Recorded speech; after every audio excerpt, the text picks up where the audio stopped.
Dear chess friends, welcome to Azad of Chess channel and welcome to the new and spectacular gameplay by the latest version of Stockfish, the powerful Stockfish 16. Today we see the fish battling it out against another top engine Uralochka in an amazing London system with the white pieces. So again, we'll see the fish playing one of the most popular openings that you can play in any level of chess, in beginners level, intermediate level, in top GM level. The London system is very often played. It's a useful weapon with the white pieces. And before we start to analyze the game, I wanted to talk about a little bit what happened to me in the last couple of weeks. Why didn't I record any videos? I was really sick. I couldn't even talk. My throat was really killing me. I didn't feel to do anything, so I'm a little bit sorry about that. But today we're starting, as I said, my comeback with a spectacular game played by Stockfish 16. And pay good attention, put your seatbelts on. Here you see one of the greatest queen sacrifices in the London system. So pay good attention. With the white pieces, the fish open with the move d4. We have knight to f6 by Uralochka, knight to f3, and after move g6 we have now the London system with the move bishop to f4, bishop to g7. So black is going into this King's Indian structures. We have e3, kingside castling, bishop to e2, normal development, and now after move d6. Now the common idea in the London system is this very useful move eh3 in order to create some breathing spaces for the dark square bishop. If you don't do that, if you play something else, then the dark square bishop could be chased away with ideas like knight to h5. So that's why here h3. If knight to h5 happens, now we have always this square to escape this square h2. Knight from b to d7, castling b6. Here Uralochka goes into double fianchetto style, wants to play bishop to b7 and then hit the center in some lines with the move e5. Stockfish continues now with the more aggressive idea. Plays now the move c3 rather than to go into more positional lines with the move c3. c3 is also very often played, but now with the move c4 the game becomes, I think, more flexible in the middle game stage. It becomes more dynamic because there are progressive ideas here for white. White can play c5 maybe in the later stage of the game, d5. Of course, now the structure is not so solid. When you play the move c3, of course the structure is more solid, but I think when you're a London system player, you want to also sometimes to reach this kind of a position where you have at least some great attacking chances also on the queen side. So we have bishop to b7, and now Stockfish will place here a certain novelty, a move that I don't see it that has been played so far in the database. Knight to d2 here. Interesting line here by Stockfish. You could also try knight to c3, has been also played very often, but then the game continues with knight to e4, and then after knight to e4 black would have, I think, a great grip around the square. Now after move knight from f to d2, here Stockfish controls now the square e4, because if you play now knight to e4, then we can simply chase away the bishop and then play queen to c2 in one moment, rook to d1, and then we can maybe occupy even the center for with move e4. So in my opinion, not a good continuation anymore here for black. So that's why after move knight to d2 by Stockfish, Uralochka immediately uses this moment and hits now the center with the move e5, because the knight is not controlling anymore the e5 square. We have d takes e5, d takes e5. Knight to e5 would not be so good, because after knight to c3, again we're controlling the e4 square, and what black basically wants to get here after move d takes e5 is to somehow launch a flank attack here on the king side with the move f5. So that's why black is trying to keep many pawns connected on the king side. You see now this progressive idea here by black, because after Stockfish bishop to g3, now Uralochka plays immediately knight to e8 and wants now, as I said, to simply push some pawns here on the king side, f5, f4, e4, and similar ideas. So here knight to c3 played by the fish. We have f5 as promised, so f4 and e4 are now the main progressive ideas here for black. Stockfish continues with bishop to h2. It's not allowing here maybe black to gain an extra tempo with the move f4. We have queen to e7, and now knight to d5 here by Stockfish 16. We have queen to e6. So far the c7 square is covered by the knight on e8, and Stockfish continues with queen to c2. Finishes now the development till the end. Now there is the rook connection. We have developed all of the minor pieces. The queen is removed from the first rank. So far Stockfish built a beautiful attacking formation. We have rook to c8, protecting now the pawn on the c7. So Uralochka is trying to get this knight again back into the game. We have rook from f to d1. Stockfish occupies the only open file, the open d file, and now knight to d6. hitting the pawn on c4. Stockfish protects it further with rook to c1, h6, and now king to h1, and simple improvement of the king. Rook to f7, and now a3. Here Stockfish is trying to occupy the b4 square. The b4 square is very important to occupy because in some lines black could occupy then also the c5 square with the knight and could maybe get this other knight on e4, could then maybe try progressive ideas around the square e4, knight to c5, and then followed with knight to e4. So here after move a3, king to h7 was played by Uralochka, also improving the position of the king, and now e4. Very interesting choice here by the fish, and now the game becomes really, really dynamic in the middle game stage. Let's see options here for black. Let's see if f takes e4 would have been played. This wasn't played in the game, but I was really curious what would have happened after f takes e4. Then after knight to e4, knight takes e4, queen to e4. It seems so that black is winning a pawn, but actually it's not so, because after bishop to g4, actually black is losing a pawn. Look at this. After queen to d7, now we can play something like knight to f6 here, rook to f6. We pick up here the piece. The queen is hanging. Now we can even play bishop to e5, try to deflect the queen from the defense of the rook here. You cannot take, of course, the bishop. You lose the rook. You could maybe try something like rook to f7, but now we trade off the pieces, and now in this line, white is winning a pawn.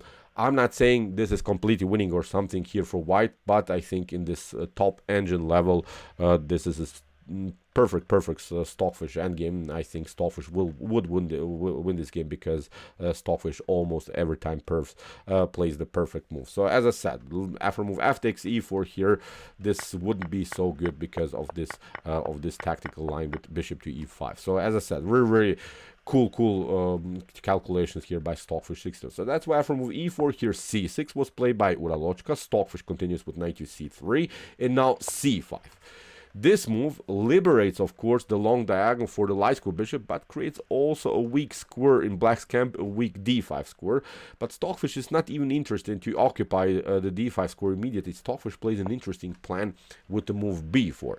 And now the real fun starts. Look how brutal now the Stockfish will attack this position. Here Uralochka tries h5. We have e takes f5, knight to f5. Here Stockfish, I was really surprised when I saw this line. It's almost like I said, okay, why did Stockfish allow here Uralochka also the weak d4 square? But Stockfish played really brilliant idea. Plays now the beautiful bishop to f3. This move is really wild, because if you, for instance, try with bishop to f3 here, then after knight to f3, knight to d4, first the fork is working on g5, so black would lose then decisive material. You have to step back. We pick up the queen, you pick up the queen too, but now we also pick up the knight, so black would then continue the game without a minor piece. But now after move bishop to f3, here Uralochka played knight to d4, attacked first the queen, but now Stockfish plays a brutal and spectacular move. Stockfish sacrifices the queen and plays now the wild bishop takes b7. Really wild stuff. After knight to c2, Stockfish continues now with knight to e4. This is the way to go. Look at this. The threat is again this idea, knight to g5 and the fork against the queen and the king. Let's see options again, what black could have played. In the game, king to h6 was played by Uralochka, but let's see, for instance, if you escape here to g8. If you escape to g8, then bishop to d5 is winning the game. Many pieces are lined up. Again, the knight will come on g5, so this is not working. If you step back here to h8, then knight to g5 will come. You have to play maybe something like queen to f6, but now with knight to e4, queen to f5, look at this. White is simply continuing the attacking flow. You can maybe pick up this one, but now the rook is lost. It comes with a check. We'll simply pick up this other rook. Again, the game is over here for black. After queen to e7, this wouldn't be also good. We can, of course, pick up also the rook on c8, then black is again busted. If you play queen to e8 here in order to protect the rook, then knight to d6 this is again working. So very spectacular tactics that Stockfish has prepared here. So that's why after knight to e4 and the preparation to get the fork on g5, Uralochka had to play now king to h6. Stockfish grabs now the piece. Still the rook is hanging on c8. One of those rooks have to be moved. Even if you play here rook to f8, then rook to d6 is coming into the game. We'll simply pick up this one, and now I think again white should be slightly better. We'll then have rook and a minor piece for the queen, but has also the opportunity to play f3, to play a solid structure around the square e4, will eventually get this knight into the game. The bishop is blocked out by its own pawn. Not a good activity anymore here for black. So after move rook to c2, that's why rook to f8 was played by Uralochka, getting out of this mess, but now bishop to d5 traps again this other rook. Really cool tactical sequence here by Stockfish 16. Queen to e7, bishop takes f7, queen to f7, and now f3. Very important move. White has a nice grip around the square e4, has also nice grip around the square d5. This bishop is blocked out, the knight is misplaced, this knight is out of game. You cannot pick up here the pawn on c4 because the knight is hanging on d7, so that's why knight to f6 was now Uralochka's move. Stockfish plays b takes c5, queen to c4, rook to d2. Again, you cannot pick up this one, b takes c5, because bishop to g1 would be then a good continuation here for white. This pawn is very weak. This bishop is coming into the game against the king, so not really the optimal line here for black. After rook to d2, we have queen to b3, c takes b6, a takes b6, and now rook to d3. Keeping everything glued together, everything is compact. Again, you don't have time maybe to play queen to a3 because of, again, this idea of bishop to g1, picking up the pawn, playing bishop to e3, an annoying check, and similar stuff. So after rook to d3, we have knight to e4, knight takes e4. The perfect square again for the knight. The queen is attacked, this pawn is protected, the bishop is out of game, this bishop is much better. Again, a really beautiful compensation here by Stockfish for the lost queen in this previous line. So after knight to e4, we have queen to a2. Queen to a2, we have h4 with the preparation to play knight to g5. This is now the perfect square again for the knight. Rook to f5, and now bishop to g3. Bishop to f8, rook to d8, attacking the bishop, and now bishop to c5.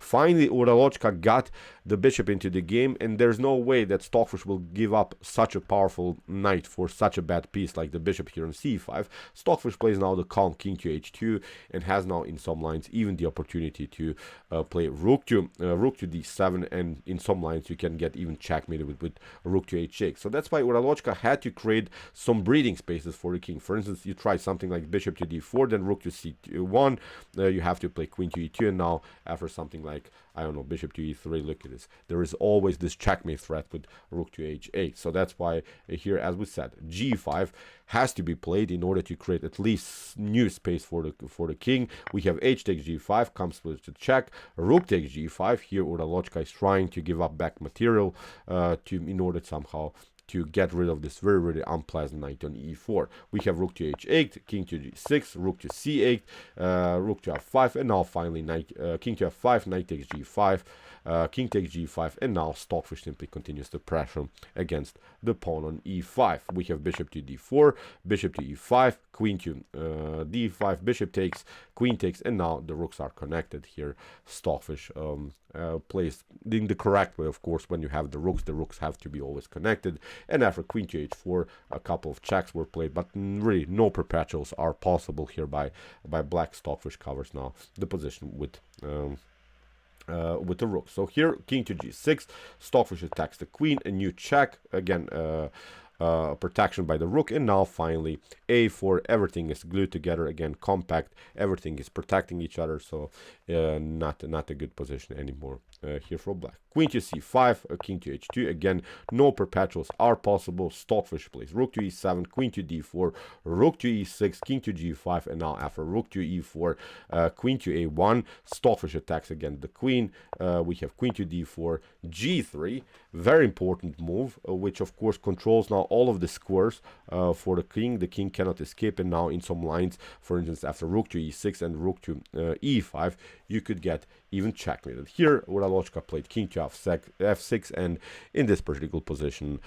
black resigned. So why did Uralochka resign? Because the problem of this particular position is, even if you could just imagine this position without these two rooks on the board and without the queen, so even if maybe the pieces are off the board, still of course, white is continuing the game with an extra pawn, and in the potential endgame, of course, white is winning. For instance, we try check, a new check, and now after something like this, a new check could happen. We attack the queen, and now after rook to e6, the main threat is, of course, to deliver checkmate. If you step back with the queen, then of course rook to e5 is checkmate.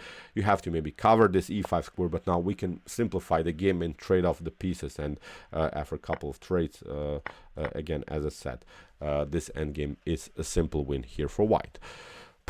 Great game by the fish, great queen sacrifice that caused, I think, really too much damage in black's position, but really interesting also novelty in the beginning. Knight from f to d2, retreating with the knight, but in order to control the e4 square, and then knight to c3, queen to c2 connection. We have seen great here gameplay by Stockfish 16. So okay, I hope that you enjoyed this game as a small comeback, because I haven't really covered now a game for a while. In my opinion, really spectacular game. I think this is useful for you. This could be maybe your preparation if you're maybe playing against a King's Indian player and you like to play the London system. I think this is a perfect game here for you. I think we have seen many great elements, many great strategic ideas, but of course also some cool tactics in the middle game stage. So okay, if you want to see more spectacular chess games like this, check out our commented chess games played by computer series.